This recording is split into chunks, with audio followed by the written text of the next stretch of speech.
आप हमको भारतीय जनता पार्टी की जन्मपत्री दिखाते रहे हैं हर शो में जी। और बताते रहे हैं कि कुछ ग्रह ऐसे हैं, राहु है या जो भी ग्रह है, कि भाई बड़ा छल कपट है। लेकिन ये छल कपट तो भारतीय जनता पार्टी के बड़े पक्ष में जा रहा है। तो फिर भारतीय जनता पार्टी की जन्मपत्री में क्या इस छल कपट से इतनी ताकत दिख रही है कि जब विपक्ष को चाहेंगे वो पकड़ के ले जाएंगे और या अपने षड्यंत्र से, अपनी चीजों से सरकार बना लेंगे? बदला लेने की भावना इनके अंदर जबरदस्त है। ये लोग मतलब आप सोचिए, पीठ में छुरा घोंपना जो हमारी आम जिंदगी में एक शब्द यूज किया जाता है, उस तरह के व्यक्तित्व वाले लोग हैं। मैंने जब उनसे पूछा उनकी कोई अच्छी गुण बताइए, बोले कोई गुण नहीं है इसके अंदर। बोले डरपोक है। अगर आपके अंदर हिम्मत है, आपके अंदर वास्तव में आप डरपोक नहीं है, तो ये ऐलान करिए कि बैलेट पेपर से 2024 का चुनाव होगा, ईवीएम से नहीं होगा। कहा जाता है कि everything is right in love and वार, और राजनीति भी युद्ध है। तो अगर वो युद्ध है तो उसमें हर चीज़ जायज़ है, चाहे उसमें धोखा हो, चाहे उसमें षड्यंत्र हो। अल्टीमेटली सत्ता तो हासिल कर ले रहे हैं ना वो। 2024 में देखिए, आप भी जानते हैं, मैं भी जानता हूँ, अगर वो ईवीएम मैनेज है तो वो क्यों हटाएंगे? वो तो ज़िंदगी भर इसी से कराएंगे। तो फिर इस छल प्रपंच पे काबू पाने का भी कोई ग्रह नक्षत्र हैं, या फिर ये मान लिया जाए कि इस छल प्रपंच से वो फिर 24 में सत्ता में आ जाएंगे? 2014 में चंद्रमा से चौथे घर में शनि था, तो वहां पर 10 साल की सत्ता को पलट दिया। और परमात्मा की कृपा से इस बार शनि चंद्रमा से 8वें घर में। तो मतलब और ये नीतीश नीतीश ये टाइम भी पूरा नहीं कर पाएंगे। राजीव जी, हम जब बात कर ले जरा न्याय यात्रा की और राहुल गांधी की, इन लोगों की जन्मपत्री की क्या सीन है? आने वाले 5 तारीख से इंडिया अलायंस में कोई और नए लोग भी आने वाले टाइम में इसका विस्तार होगा, जुड़ेंगे। नमस्कार, मैं हूं संजय शर्मा। आप देख रहे हैं 4 PM न्यूज नेटवर्क। संडे का दिन है, आपको इंतजार होगा राजीव नारायण जी की कुछ भविष्यवाणियों का। हर बार की तरह मैं आपको एक बार फिर ये याद दिलाना चाहता हूँ कि अगर आपका ज्योतिष में यकीन है तो आप ये प्रोग्राम देखें। मेरा खुद का ज्योतिष में यकीन है, जन्मपत्री में यकीन है, इसलिए मैं ये प्रोग्राम करता हूँ। आपका अगर भविष्यवाणियों में यकीन हो, ज्योतिष में यकीन हो तो देखिए, वरना मत देखिए। राजीव जी खुद एक इंजीनियर हैं, उसके बाद बहुत शानदार भविष्यवाणी करते हैं। पिछले चुनाव में कुछ उनकी भविष्यवाणियाँ गलत भी हुई थी, लेकिन काफ़ी भविष्यवाणियाँ सही भी होती हैं और दुनिया भर से उनके लिए संदेशे आते हैं। 150 देशों में यूपी में 4PM देखा जाता है, तो शायद ही कोई देश ऐसा होगा जहाँ पे राजीव जी का प्रोग्राम पॉपुलर ना हो। तो आज हम राजीव जी से जो बात कर रहे हैं उसमें कुछ बातें बड़ी महत्वपूर्ण हैं कि मुरली मनोहर जोशी ने राजीव जी से क्या कहा, मोदी जी को लेकर, नीतीश की जन्मपत्री में ऐसा क्या है और भाजपा की ऐसी कौन सी जन्मपत्री है जिसमें इतना छल कपट प्रपंच का रास्ता है, और क्या वाकई में राहुल को कुछ खतरा है भारत जोड़ो न्याय यात्रा में? तमाम बातें करेंगे हम राजीव जी के पास। एक रिक्वेस्ट है आपसे, चैनल को ज्वाइन जरूर करिएगा, सब्सक्राइब करिएगा, अपना प्यार बनाए रखिएगा। मेरी तबीयत ठीक नहीं है तो मेरी आवाज़ थोड़ी सी खराब है, उसके लिए क्षमा चाहता हूँ। चलते हैं सीधे राजीव जी के पास। स्वागत है राजीव जी 4PM न्यूज़ नेटवर्क में। आप हमको भारतीय जनता पार्टी की जन्मपत्री दिखाते रहे हैं हर शो में जी। और बताते रहे हैं कि कुछ ग्रह ऐसे हैं, राहु है या जो भी ग्रह है, कि भाई बड़ा छल कपट है। लेकिन ये छल कपट तो भारतीय जनता पार्टी के बड़े पक्ष में जा रहा है। जहां वो चाहते हैं छल कपट से वो सरकार गिरा लेते हैं। बेचारे झारखंड के विधायक भागे भागे तेलंगाना और कर्नाटक और कहाँ कहाँ, हैदराबाद सब घूम रहे हैं कि पता नहीं कहाँ कब पकड़ के ले जाएंगे। तो फिर भारतीय जनता पार्टी की जन्मपत्री में क्या इस छल कपट से इतनी ताकत दिख रही है कि जब विपक्ष को चाहेंगे वो पकड़ के ले जाएंगे और या अपने षड्यंत्र से, अपनी चीजों से सरकार बना लेंगे? और अगर ऐसा है तो ये तो राजनेताओं के लिए बहुत अच्छी बात है, चाहे छल कपट हो चाहे शांति हो, सरकार बनाना ही मकसद होता है उनका, फिर उनकी सरकार तो बनती चली जाएगी। है क्या भारतीय जनता पार्टी की जन्मपत्री में? आज पहले ये बताइए। हाँ, देखो, पहले तो आपके दर्शकों को ये बताना चाहता हूँ कि ये लोग जो धर्म का पाखंड दिखाते हैं, ये धर्म का पाखंड है कि वो राम भक्त दिखा रहे हैं कि ये राम जी को लाए हैं, तो इनको लाना है। मैं अभी जयपुर से होकर के आया हूँ कल, तो उसमें जो है बहुत जगह जगह वहां पर पोस्टर लगे हैं, जो राम जी को लाए हैं वो उनको लाना है। तो मैं यहाँ बता देता हूँ कि पहले ही बात तो ना, ये राम जी की इनके ऊपर कृपा है। अगर ये छल कपट कर रहे हैं तो राम जी को पहले जाने ना। राम जी कौन थे? राम जी दया, करुणा, प्रेम, सहयोग, प्राणी मात्र के कल्याण करने वाले। उन्होंने राजा होते हुए भी धर्म का पालन किया, कभी अहंकार नहीं किया। ढोंग पाखंड, क्रोध से कोसों दूर, संत योगी तपस्वी वैरागी की तरह विनम्रता से शासन किया। कभी किसी का धोखे से शासन नहीं हड़पा उन्होंने, जैसे ये हड़प रहे हैं। जैसे वो बिहार में पलटी मार दी, पलटी मार को अपनी तरफ ले लिया, कर्नाटक में गिराई थी, मध्य प्रदेश में गिराई थी। निरंतर आप इनका ट्रेंड पकड़िए कि वो धोखे से सत्ता गिराना। अगर आप वास्तव में धर्म की राजनीति, धर्म के ऊपर आपका इतना है, या मोदी जी इतने तपस्वी हैं जो संत महात्माओं से अपनी तारीफ करवाते हैं, तो उनको छल कपट की क्यों आवश्यकता पड़ी है? तो जो मैंने आपके प्रोग्राम में निरंतर हर प्रोग्राम में, लगभग सारे प्रोग्राम में 1 जून से जितने प्रोग्राम किए, मैंने भाजपा की कुंडली दिखाई है। मुझे ये ताज्जुब होता है कि देश के जितने ज्योतिषी हैं वो भाजपा की कुंडली को पढ़ना नहीं जानते। उनको 6 अप्रैल 1980 को जो कुंडली बनी थी, तो राजा होते हुए भगवान ने हमेशा मर्यादा का पालन किया। तो आज दर्शकों को पुनः भाजपा की कुंडली में दिखा रहा हूं। सबसे पहले ये देखिए कि जो चरित्र जो होता है वो हमारे लगन से चरित्र देखा जाता है, करेक्टर। तो उसका स्वामी 9वें घर में राहु केतु के बीच में, वक्री शनि से पीड़ित, वक्री मंगल से पीड़ित, और एक ग्रह होता है विवेक और बुद्धि का। अगर जिस इंसान के पास विवेक ना हो तो सोचिए वो पशु समान है, एनिमल टाइप का है। और एनिमल क्या करते हैं? छीना झपटी, उनके अंदर कुछ नहीं होता। आप देखो जानवरों को कभी सड़क पे देख लेना, तो छीना झपटी ही उनका उद्देश्य होता है। वो कभी राजी राजी से चीजें नहीं अचीव करते हैं, वो छीना झपटी, तो वही उनके अंदर दिखाई दे रहा है। तो एनिमल लिविंग है ये, बेसिकली एनिमल्स हैं ये। तो इसके अंदर, और दूसरी बात कि जब इनके प्रवक्ताओं को देखिए या इनके नेताओं को देखिए, किसी भी चीज को, जैसे हेमंत सोरेन की बात अभी मैं देख रहा था, तो तर्क देने लगेंगे। तो एक चीज है जो भारतीय वैदिक ज्योतिष के अनुसार, अब मंगल जो है हमारे लिए लॉजिक और रीजनिंग का कारक माना गया है, और तर्क शास्त्र की जो अगर पराकाष्ठा या किसी को गुड नॉलेज होगी, तो वो जो मंगल उसका स्ट्रांग होगा। और बीजेपी की कुंडली में मंगल वक्री है, राहु केतु से पीड़ित है। इसका अर्थ है बीजेपी के नेताओं में, बीजेपी भाजपा हमेशा कुतर्क की बात करेगी, मतलब अपने गलत एक्शन को जस्टिफाई करने की कोशिश करेगी। चाहे वो किसी भी जगह, चाहे एमएलए वो वहां चले गए हो या कुछ भी करें, तो हर गलत काम को। और इसके साथ साथ मंगल इनका नीच का है। तो मैंने आपकी कुंडली, आपको आपके हर प्रोग्राम में बताया था, एक बीमारी होती है, मेंटल डिसऑर्डर है, स्किज़ोफ्रेनिया, मानसिक रोग होता है। वो मेडिकल साइंस की नॉलेज रखने वाले जानते होंगे कि जिसमें भय के कारण आप दूसरे को हिंसा अटैक करते हो। आप भय के कारण अटैक कर रहे हो, क्यों? जैसे कि हम अपने डे टू डे लाइफ में देखते हो, किसी इंसेक्ट्स को देखते हैं, या किसी आपके लिजार्ड वगैरह छिपकली आ जाती है, या किसी चीज को आप मारने के बाद आपकी चेष्टा होती है, आप उसको मार करके ही आप अपने अंदर आपको सेटिस्फेक्शन मिलता है।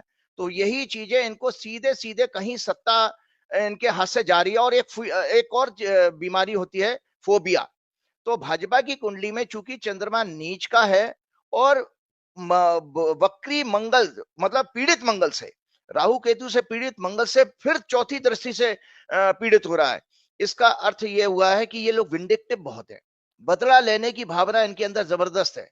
ये लोग, मतलब आप सोचिए, पीठ में छुरा घोंपना जो हमारी आम जिंदगी में एक शब्द यूज किया जाता है, उस तरह के व्यक्तित्व वाले लोग हैं। तो मतलब ऐसे लोगों के लिए मैं ही नहीं कह रहा हूं, मैंने राम जी की बात बता, तो राम जी के ने जो लक्ष्मण को बताया है उसके शब्द दोबारा सुना देता हूं। राम जी ने जो कहा, तो उनके अंदर सारे वर्ड बाई वर्ड गुण आ रहे हैं भाजपा और भाजपा के लोगों में, उनके समर्थकों में भी। तो राम जी कहते हैं भरत से, ये सदैव निंदा, झूठ का आचरण करने वाले, दूसरों की तरक्की संपत्ति को देखकर ईर्ष्या करने वाले, काम, क्रोध, अहंकार, लोभ, परायण, निर्दयी, कपटी, कुटिल और अनेक पापों से युक्त होते हैं। ये मैं नहीं कह रहा हूं, भगवान राम ने कहा है। तो अब आप ये चिंतन करने क्या क्या है। और वे कहते हैं ये बिना कारण किसी से बैर कर लेते हैं, बिना कारण इनके अंदर किसी से दुश्मनी पालने की बात होगी। भगवान राम ने भाजपा के लिए थोड़ी ना कहा होगा, आप भाजपा की बात कर रहे हैं। नहीं, तो मैंने पहली बात तो देखो, मैंने ज्योतिष का आधार लिया कि ज्योतिष में कुंडली में योग है, लग्नेश और लगन अगर पीड़ित हो तो आपका करेक्टर अच्छा नहीं होता है, क्योंकि वो शरीर का, फिजिकल बॉडी का कारक है। दूसरा, 5वां घर होता है बुद्धि विवेक का, तो वो भी बुद्धि विवेक का घर का स्वामी भी इनका शुक्र जो है पीड़ित है। तो जब, और एक तर्क रीजनिंग का कारण, वो भी आपका मंगल पीड़ित है। तीसरा, धर्म के प्रति जो सनातन धर्म का कारक माना गया भारत वैदिक ज्योतिष में, वो बृहस्पति को माना गया। तो बृहस्पति इनका राहु के साथ वक्री है, इसको गुरु चंडाल योग कहते हैं। इसको वैदिक ज्योतिष के अनुसार जो लोग ज्योतिष जानते होंगे गुरु चंडाल योग है। तो गुरु चंडाल योग का मतलब है कि एक जो धर्म का आप है वो पाखंड दिखाएंगे। तो बार बार ये बिना किसी कारण से बैर करते हैं, भलाई और उसके साथ बुराई, जो भलाई करेगा उसके साथ बुराई भी करेंगे। उनके संपूर्ण आचरण में झूठ, पाखंड दिखाना, छल और कपट होता है। तो ये तो रामायण की बात थी, तो इसी को मैंने कोट किया, क्योंकि मेरे शब्द होते तो आप सोचते कि मैं कोई इनसे द्वेष रखता हूं या मेरा इनसे पूर्वाग्रह से पीड़ित हूं। मैंने भगवान राम की बात की, अब दूसरी बात भगवान कृष्ण की भी कर देता हूं। भगवान कृष्ण ने भी गीता के 16वें अध्याय के 4थे श्लोक में कहा है कि ये लोग hypocrite, arrogance, pride, anger, ignorance और इस जिद्दी स्टर्नेस जो है, ये गुण राक्षसों के गुण माने गए हैं। तो ये सारे के सारे गुण मौजूद हैं। देखिए, अगर मोदी जी इतने पावरफुल नेता हैं तो उनको जो है सीधे सीधे जिस तरह की बात उठ रही है अभी देश में, कुछ बहुत सारे आंदोलन भी हो रहे हैं। मैंने भी कहा था कि छल कपट है, ये जो ईवीएम से जो चुनाव कराना है ये टोटली छल कपट है। मैं तो चीफ इलेक्शन कमिश्नर को बात करके कह चुका हूं कि उनको मैंने खुद व्यक्तिगत रूप से बात की थी, चीफ इलेक्शन कमिश्नर जो देश के हैं, मैंने उनसे ये कहा था कि ये बताइए कि एक ऐसा इलेक्शन प्रोसेस है जिसमें स्टेक होल्डर को कुछ नहीं पता। अब स्टेक होल्डर कौन है? इवन इलेक्शन कमीशन के कमिश्नर्स, ब्यूरोक्रेसी जो चुनाव करवा रही है, जो पार्टी चुनाव लड़ रही है, जो कैंडिडेट लड़ रहे हैं, उनको इस मशीन के बारे में कुछ पता है? जीरो नॉलेज है। तो नॉलेज कहां पर है, किसको पता है? वो ईवीएम मैन्युफैक्चरर को, जो भी सॉफ्टवेयर बना रहा है, हार्डवेयर क्या डाल रहा है, ये भी कुछ है, सब कुछ उसको। अब वो दो सरकारी कंपनियां हैं। और मजे की बात, मैंने अभी पीछे कुछ वीडियो में सुना था, पढ़ा या कहीं पढ़ा है कि उसमें एक कंपनी है जो सरकारी, दो कंपनियां हैं, उनमें से एक कंपनी तो भाजपा के लोग भी बोर्ड ऑफ डायरेक्टर्स में है।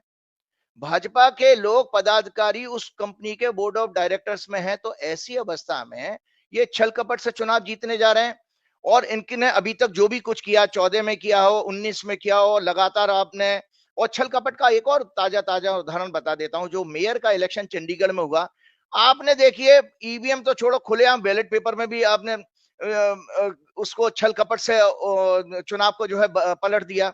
तो ये निरंतर ऐसा इसलिए हो रहा है क्योंकि इनके प्रारब्ध में ही धोखाधड़ी का योग है और डर भी है। नरेंद्र मोदी जी, मैं वास्तव में कहता हूं, मुझे मुरली मनोहर जोशी जी की बात याद आ जाती है 2018 में। मैंने जब उनसे पूछा उनकी कोई अच्छी गुण बताइए, बोले कोई गुण नहीं है इसके अंदर, बोले डरपोक है। जोशी जी ने कहा डरपोक था? है। हाँ, जोशी जोशी जी जी ने ने? कहा था। हाँ, नरेंद्र जोशी जी मोदी ने जी कहा। ने? नरेंद्र हाँ मोदी जी हाँ ने? हाँ जी, बोले कि मैं, ये डरपोक बहुत है और बोले झूठ बहुत बोलता है। तो अब आप बताइए, ये डर का उनका सीधा सीधा डर दिखाई देता है कि जब इंडिया अलायंस बना तो उस इंडिया अलायंस से सीधी सीधी जो प्योर मैथमेटिक्स, राजनीतिक मैथमेटिक्स है, उनको दिख रहा था कि ये जीत नहीं पाएंगे। और उस इंडिया डे वन से इनके अंदर ये सांप लौट रहे थे और उन्होंने इंडिया अलायंस को डिस्टेबलाइज करने के लिए सारे हथकंडे अपनाए, जो लास्ट में आप नीतीश कुमार के रूप में देख रहे हो। ममता बनर्जी के भी कुछ सुर बदले हुए हैं और कुछ जो हेमंत सोरेन को भी आपने डाल दिया। तो ये सब चीजें आपके फियर साइकोसिस है। अगर मोदी जी वास्तव में तपस्वी हैं, मैं सीधा सीधा मोदी जी से आग्रह करूंगा कि मोदी जी, अगर आपके अंदर वैसे तो तपस्वी मेरी निगाह में तो आप होनी को, आप, मुझे तो पता है, मैं थोड़ा पढ़ता पढ़ाता रहता हूं कि आध्यात्म क्या है और तप किसको कहते हैं, मैं इसका छोटा सा ज्ञान रखता हूं। तो उसमें वो ज्ञान आपके अंदर तो बिल्कुल नहीं दिखाई देता है। लेकिन अगर आपके अंदर जरा सा भी गुण है तो आपको ये ऐलान कर देना चाहिए कि चूंकि देश में लोगों की डिमांड है और मैं ऐसा छल कपट का कोई सहारा नहीं लूंगा और बैलेट पेपर से चुनाव करवा। मैं आज मोदी जी से हाथ जोड़ के आगे कर रहा हूं कि मोदी जी, अगर आपके अंदर हिम्मत है, आपके अंदर वास्तव में आप डरपोक नहीं है, तो ये ऐलान करिए कि बैलेट पेपर से 2024 का चुनाव होगा, ईवीएम से नहीं होगा। क्योंकि लोगों को भरोसा, जनता का भरोसा उठ गया। और आप देखिए, जो भी आपका कोई आपके गुजरात वाले उसमें चैनल से मैं कहीं एक प्रोग्राम सुनना था, उसमें किसी ने ये बताया था, एडवोकेट ने, सुप्रीम कोर्ट ने के एडवोकेट ने, कि ये जो आंदोलन है प्योर नॉन पॉलिटिकल है और उसमें जनता के लोग ज्यादा आ रहे हैं, वो भी एजुकेटेड, एससी एसटी लोग जो एजुकेटेड है वो बहुत ज्यादा आ रहे हैं, वकील एडवोकेट बहुत ज्यादा जुड़ गए हैं। और उन्होंने ये तक चैलेंज दिया है कि अगर विपक्षी पार्टियां हमारा साथ नहीं देंगी, इसका मतलब विपक्षी पार्टियां भी उसमें शामिल हैं। तो ये मैं आज पहली बार आपके चैनल के माध्यम से ये कहना चाह रहा हूं कि आप इस जनता को धोखा देना बंद कर दीजिए। जो भी इंडिया अलायंस की पार्टियां हैं या और भी जो विपक्षी पार्टियां अदर देन बीजेपी, अगर आप ईवीएम के साथ चुनाव एक्सेप्ट करते हैं तो आप सीधे सीधे जनता के साथ धोखा कर रहे हैं, क्योंकि जनता का जो वोट जहां जा रहा है वो उसका वोट पलटा जा रहा है। तो ये सीधा सीधा धोखा, क्योंकि डेमोक्रेसी में संजय जी जनता ही राजा होती है, for the people by the people, ये एक थ्योरी है पॉलिटिक्स की। तो जनता अगर ये कह रही है कि भाई मैं हमको बैलेट पेपर से चाहिए तो उसमें कराना चाहिए। तो मैंने आपको सिलसिलेवार बताया, चूंकि जो आज रूल कर रही है पार्टी वो उसके करेक्टर में ही छल कपट लिखा हुआ है। फिर आपको राजीव जी, धर्मशास्त्र, एक सेकंड राजीव जी, कहा जाता है कि everything is right in love and वार, और राजनीति भी युद्ध है। तो अगर वो युद्ध है तो उसमें हर चीज जायज है, चाहे तो धोखा हो, चाहे तो षड्यंत्र हो, अल्टीमेटली सत्ता तो हासिल कर ले रहे हैं ना वो। तो ये बताइए कि मुझे उनकी जन्म पत्री में कोई गिरह ऐसा है कि इस छल प्रपंच में, इस दुष्ट पने में कहीं वो फंसेंगे, या फिर वो इसी छल प्रपंच से अगर 2024 में, देखिए आप भी जानते हैं मैं भी जानता हूँ, अगर वो ईवीएम मैनेज है तो वो क्यों हटाएंगे, वो तो जिंदगी भर इसी से कराएंगे। तो फिर इस छल प्रपंच पे काबू पाने का भी कोई ग्रह नक्षत्र है, या फिर ये मान लिया जाए कि इस छल प्रपंच से वो फिर 24 में सत्ता में आ जाएंगे? देखिए ऐसा है, उसमें मैंने इंडिया की एक हॉरोस्कोप दिखाई थी, इंडिया की, भारत की कुंडली में बेसिकली ये भारत की हॉरोस्कोप है। भारत की कुंडली में जो चंद्रमा जो है यहां पर है तीसरे घर में, जन्म का चंद्रमा, और इस समय शनि जो है प्रजातंत्र का कारक यहां चल रहा है। इसको कंटक शनि कहते हैं।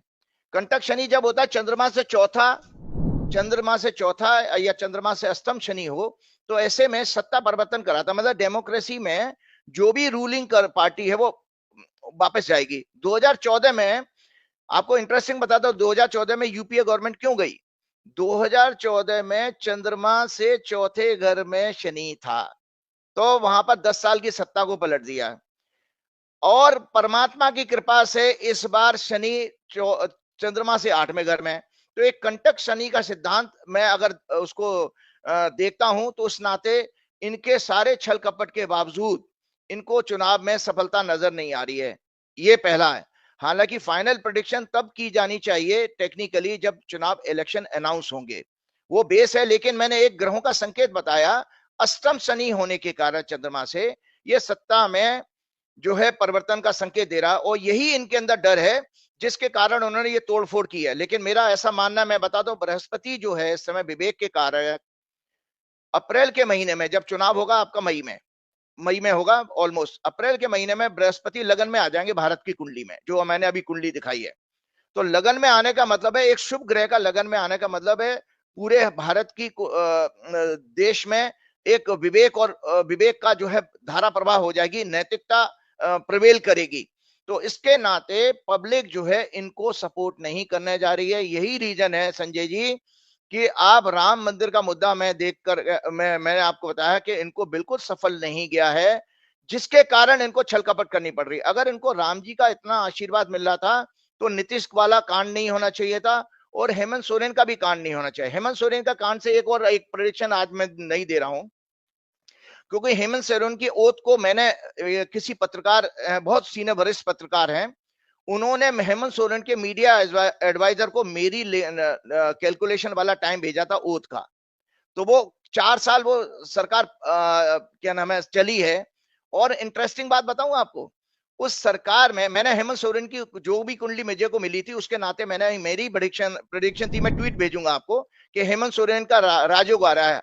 रिजल्ट तो हंग आए थे झारखंड में, क्योंकि सभी पार्टियों को अलग अलग मिले, कांग्रेस बीजेपी को, इनको किसी को पूर्ण बहुमत तो था नहीं। तो उसमें मैंने हेमंत सोरेन का और कांग्रेस की कुंडली के आधार पर जो प्रेडिक्शन की थी उसका ट्वीट मैं आपको भेजूंगा, शेयर कीजिएगा। तो हेमंत सोरेन की कुंडली आप ये देखिए कि हेमंत सोरेन की कुंडली है 10 अगस्त 1975 का जन्म है हेमंत सोरेन का, 10 अगस्त 1975 का। और इस कुंडली में उनकी बृहस्पति की महादशा चल रही है जो 5वें घर में बैठे हैं। तो और अभी आने वाले टाइम में 10 फरवरी से इनकी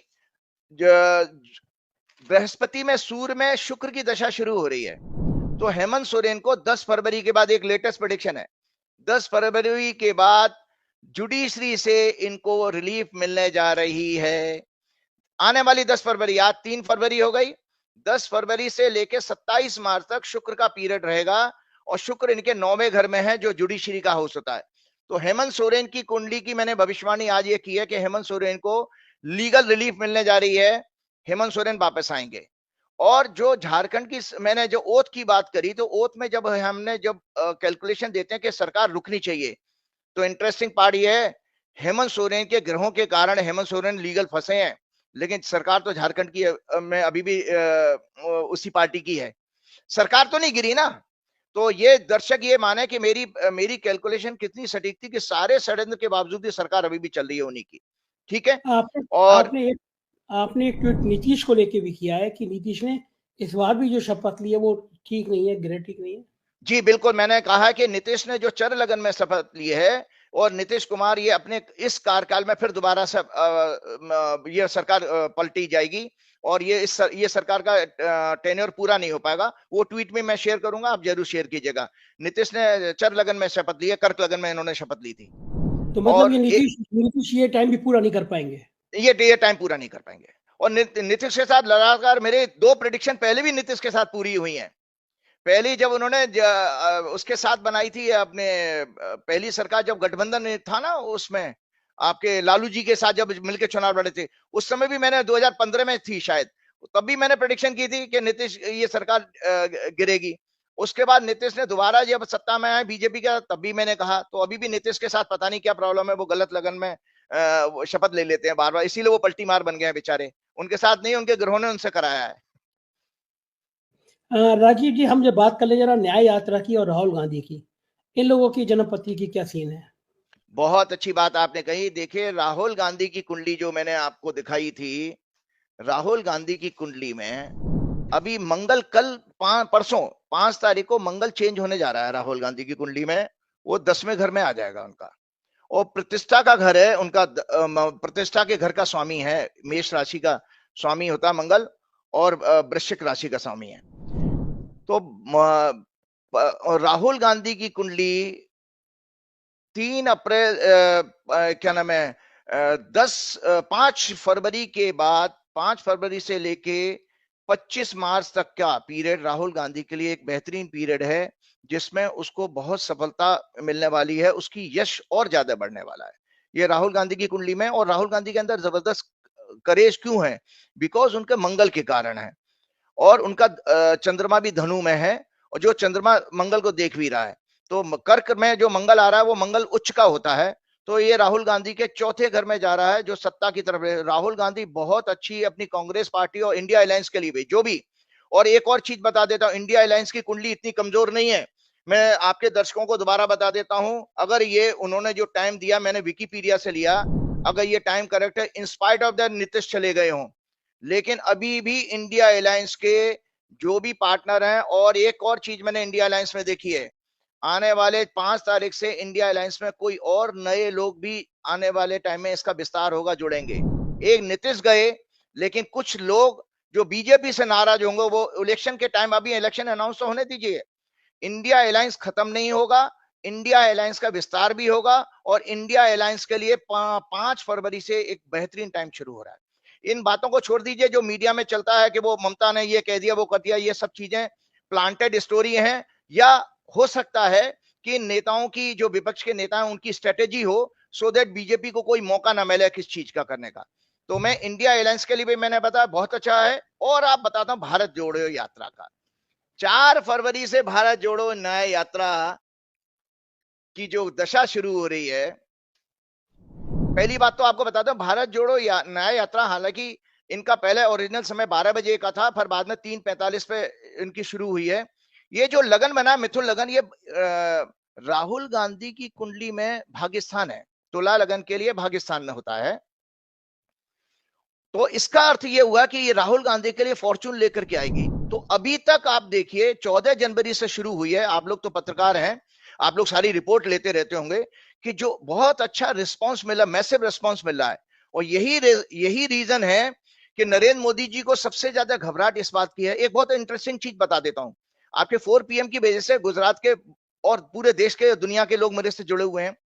एक SDM लेवल का अधिकारी गुजरात से मुझे फोन करता है, जब आबू धाबी के शेख का रोड शो करने वाले थे मोदी जी अहमदाबाद में, तो भीड़ नहीं जुट रही थी, तो वहां पर चीफ मिनिस्टर ऑफिस से सारे सरकार, छोटे बड़े से लेकर छोटे अधिकारियों तक संदेश गया था कि भीड़ इकट्ठी करनी है।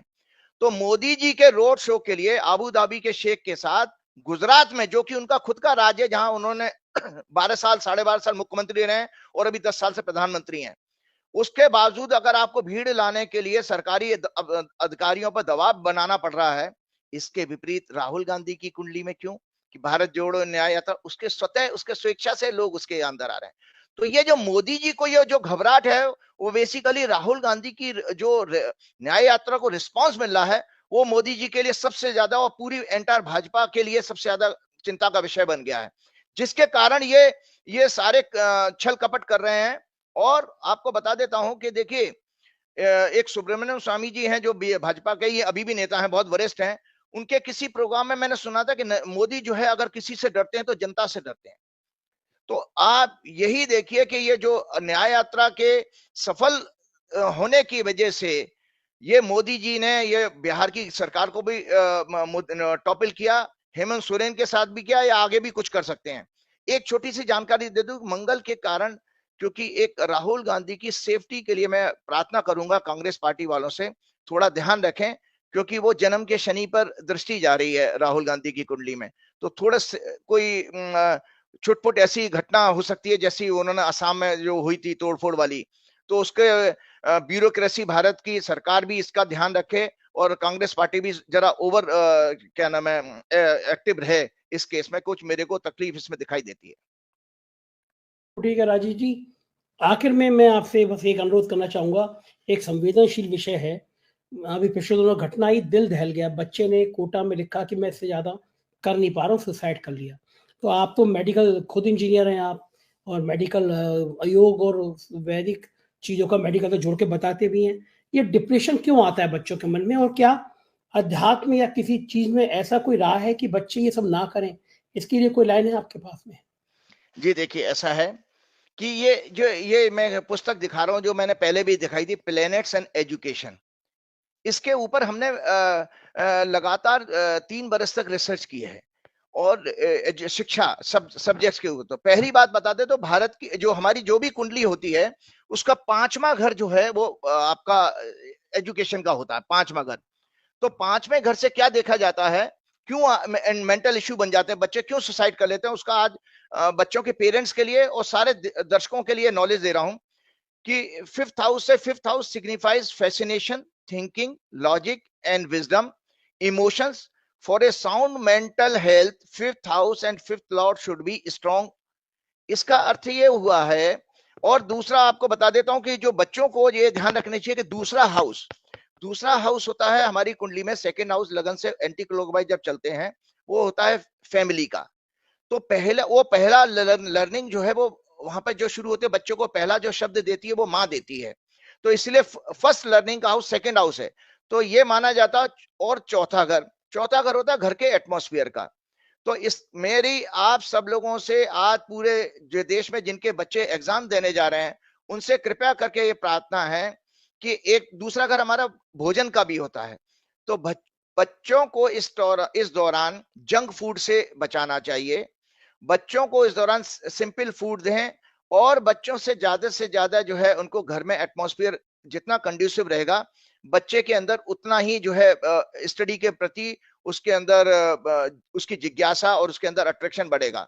और कुछ छोटी छोटी टिप और मैं देना चाहता हूं बच्चों को कि देखिए, कम से कम 15 बार बच्चे जो है डीप ब्रीदिंग की एक्टिविटी करें। क्योंकि डीप ब्रीदिंग के लिए आपको बता देता हूं कि जो प्राण है वो बेसिकली आपकी बॉडी और माइंड को कनेक्ट करता है। और इसका साइंटिफिक मेडिकल टर्मिनोलॉजी में बता देता हूं कि जब हम पूरी डीप ब्रीदिंग करते हैं तो उससे ऑक्सीजन की सप्लाई ब्रेन में इंक्रीज हो जाती है, तो बच्चों की मेमोरी शार्प होगी। और इससे परीक्षा में सबसे ज्यादा जरूरी मेमोरी का ही गेम है, क्योंकि हम सभी जानते हैं कि हमारा जो ब्रेन है 10 से 12% कॉन्शियस ब्रेन है और 88% सबकॉन्शियस माइंड है। तो जो भी बच्चे तैयारी करते हैं वो सबकॉन्शियस माइंड में स्टोर हो जाता है। और कॉन्शियस माइंड, जब आपकी परीक्षा होती है 3 घंटे की, तो उस समय कॉन्शियस माइंड जितना मतलब डिस्ट्रैक्शन से बचा हुआ रहेगा, हेल्दी रहेगा, तो वो डेटा को, उस पढ़े हुए जो सबक को वहां से अपने सबकॉन्शियस माइंड से लाएगा और आप अपनी अच्छी परीक्षा कर पाएंगे। तो इसका अर्थ ये है, प्राणायाम करने से ब्रेन हेल्दी रहता है, और ब्रेन से को फिजिकल फॉर्म में कॉन्शियसनेस से ही माना गया है कि जितना ब्रेन अलर्ट रहेगा उतना ज्यादा फायदा है। और तीसरी चीज मैं बताऊं कि इस अच्छे प्राण से क्या फायदा है। our pran energy uplift our life force and immunity to higher level. It helps in healing mental suffering because oxygen supply increases to brain, forming pure blood also, कि हीमोग्लोबिन जो बनता है हमारी बॉडी में, लंग्स में जाकर के जब ऑक्सीजन मिलती है, जो प्राण हम लेते हैं, उससे प्योर हीमोग्लोबिन बनता है। और जितना शुद्ध खून बनेगा, हमारी हेल्थ अच्छी रहेगी, इम्यूनिटी अच्छी रहेगी। It helps in becoming active and powerful. One always remain in blissful state and our life filled with divinity and grace. It also helps in removing fears, phobias and addiction. ये मैंने प्राणायाम के फायदे बता दिए। और प्राणायाम में कोई अनुलोम विलोम नहीं करना बच्चों को, केवल इनहेल करना है और स्लोली स्लोली एक्सहेल करना है। एक टिप और है कि ज्यादातर कोशिश करें बच्चे पूरब की दिशा की तरफ फेस करके पढ़ें, क्योंकि पूरब की दिशा, हमारे 4 दिशाओं में से पूरब की दिशा, सन की जो फेस करने वाली दिशा है, वो हमारी नॉलेज की दिशा मानी गई है, तो आपकी नॉलेज बढ़ेगी। और बच्चे जो है मिल्क जरूर लें, क्योंकि मिल्क से हमारा स्लीप जो है बेटर होता है, और बच्चों को कॉन्स्टिपेशन की शिकायत नहीं होगी। ये मैं टिप्स वो इसलिए बता रहा हूँ संजय जी, ये मैं बच्चों को, जो चिल्ड्रन एजुकेशन काउंसलिंग के केसेस आते रहते हैं, मैं उनको रेगुलर लेवल पर उनके पेरेंट्स को भी बताता हूँ। और साथ में जंक फूड को मैंने पहले ही बता दिया। पेरेंट्स को भी ये चाहिए कि पेरेंट्स अपने सपने बच्चों में अभी इस समय के लिए देखना बंद कर दें, क्योंकि जो पेरेंट्स का और सोसाइटी का प्रेशर है, वो बच्चों को डिप्रेशन की तरफ लेकर के जाता है। एक और बच्चों को चाहिए कि बच्चे एग्जाम के दिन अपने माँ बाप की ब्लेसिंग्स जरूर लेके जाएं, क्योंकि ब्लेसिंग्स में भी आपको मैं बता देता हूं, एक 3-4 हैप्पी हार्मोन है। जो हैप्पी हार्मोन है, एक मेलाटोनिन है जो स्लीप से बनता है। तो मेरी बच्चों से प्रार्थना है, उनके पेरेंट्स से प्रार्थना है कि कम से कम बच्चे 7 से 8 घंटे नींद लें, कम से कम। तो मेलाटोनिन जितना ज्यादा बनेगा, बच्चे के अंदर हैप्पीनेस आएगी। दूसरा हार्मोन है सेरोटोनिन, ये मूड का हार्मोन है। तो मैं बच्चों से प्रार्थना करूंगा, हफ्ते में कम से कम 3 दिन, चाहे आधा किलोमीटर का एक पार्क में राउंड जरूर लगा करके आए, क्योंकि हमारी प्रकृति में संजय जी 70% हरा रंग है। तो जैसे ही हम हरा रंग ग्रोथ का माना गया है, हम जब हरा रंग को देखते हैं, हमारे मन में एक अजीब सी खुशनुमा फीलिंग आ जाती है, उसी को मूड हार्मोन कहते हैं, सेरोटोनिन। तो पार्क में वॉकिंग का हफ्ते में 3 दिन कम से कम रखें, उससे पूरी बॉडी में ये मैं बच्चों के लिए टिप्स बता रहा हूं, क्योंकि हेल्थ अगर ठीक रहोगी तभी आपकी परफॉर्मेंस अच्छी होगी एग्जामिनेशन में। तो आप अगर टहल कर आते हैं, उसके बाद अपने अपने तैयारी कर सकते हैं। और एक हार्मोन जो मैंने ब्लेसिंग का इसलिए बताया, ऑक्सीटोसिन है, जो टच का हार्मोन कहा गया है, कि जो हम कहते हैं जब किसी को हग करते हैं या उसके सर पे हाथ फेरते हैं या उसकी पीठ पे थपकी देते हैं, इससे हमारे अंदर एक बॉडी में ऑक्सीटोसिन जो हार्मोन बनता है। तो ये बच्चों को जरूरी है। तो माँ बाप को ये चाहिए कि जब आपका बच्चा पढ़ रहा हो, तो बीच में आकर के हल्का सा उसके सर पे आके उसको एक टच दे करके जाएं, या शाबाश करके उसको एनकरेज करें, और इससे बहुत फायदा होगा। और बच्चे जब माँ बाप का आशीर्वाद लेके जाएं, तो उस समय भी माँ बाप टच करके उसको घर से भेजें। तो मैं एक और चीज बता देता हूं कि जो ये 3 जो हमारे पावरफुल इमोशंस हैं, उन इमोशंस पे जरूर माँ बाप को और उनके बच्चों को काम करना चाहिए। इसके साथ मैं प्रोग्राम आपका समाप्त करना चाहूंगा। 3 जो पावरफुल इमोशंस है, फियर, वरी एंड एंथुजियाज्म, उत्साह जिसको कहते हैं। Real cause of fear is ignorance, अज्ञानता ही फियर है। अब जैसे अज्ञानता क्या आ जाती है कि बच्चे जो है पहले से ही, बच्चे या बच्चों के माँ बाप पहले से परीक्षा से पहले नंबर पहले अपने कैलकुलेट कर लेते हैं कि हमारे इतने नंबर आने चाहिए। भाई आप जीवन में लॉजिक लगाइए कि आपको एक ही तो काम करना है, आप एग्जामिनर हो कि एग्जामिनी, आप परीक्षक हो कि परीक्षार्थी। तो हम तो परीक्षार्थी हैं, तो परीक्षक का रोल क्यों हम प्ले कर रहे हैं, इससे फियर आ जाएगा। तो उसको सोचना बंद कर दें, केवल अपनी प्योर तैयारी रखें। और एक सिंपल, एक बहुत बहुत किसी का एक कोट बहुत अच्छा है, nothing is to be fear, it has to be understood. कि ये फियर का कारण क्या है, उस कारण को जानने की जैसे ही प्रयास करेंगे, फैक्ट्स पता करेंगे, फियर एड्रेस हो जाएगा। अब और दूसरा बात है, introspection and knowledge are the best techniques to control fear. अब वरी आती है, वरी कब आती है? कंफ्यूजन और इनडिसाइसिवनेस, करें कि नहीं करें, ये जो है, ये स्थिति जो होती है, ये आपके अंदर वरी पैदा करती है। इसका बेस्ट तरीका ये है कि जब बच्चे अपना एक सर्टेन टाइम टेबल बनाएंगे स्टडी का, सोने का, खाने का, तो उनकी वरी एड्रेस हो जाएगी। फिर उनको ये नहीं लगा अगर यार पढ़ नहीं पाए। तो मैं ये टिप्स ऐसे बताना, बच्चे मेरे और उनके पेरेंट्स नोट कर लें कि बच्चे के अंदर से वरी करनी है, तो उसके टाइम टेबल, स्टडी के टाइम टेबल, उसके सोने का, खाने का, पीने का, सबका एक बना करके बच्चे को हेल्प करें। और लास्ट आता है एंथुजियाज्म, उत्साह जिसको कहते हैं, जो आपको सेल्फ मोटिवेशन देता है। ये एक्चुअली संजय जी इसका ग्रीक वर्ड है, ये इसका ग्रीक मीनिंग क्या है? ये एंथुजियाज्म बनता है ग्रीक वर्ड से en, ENN, meaning with in, and the word theos which means God. Putting them together is beautiful definition of enthusiasm and theos.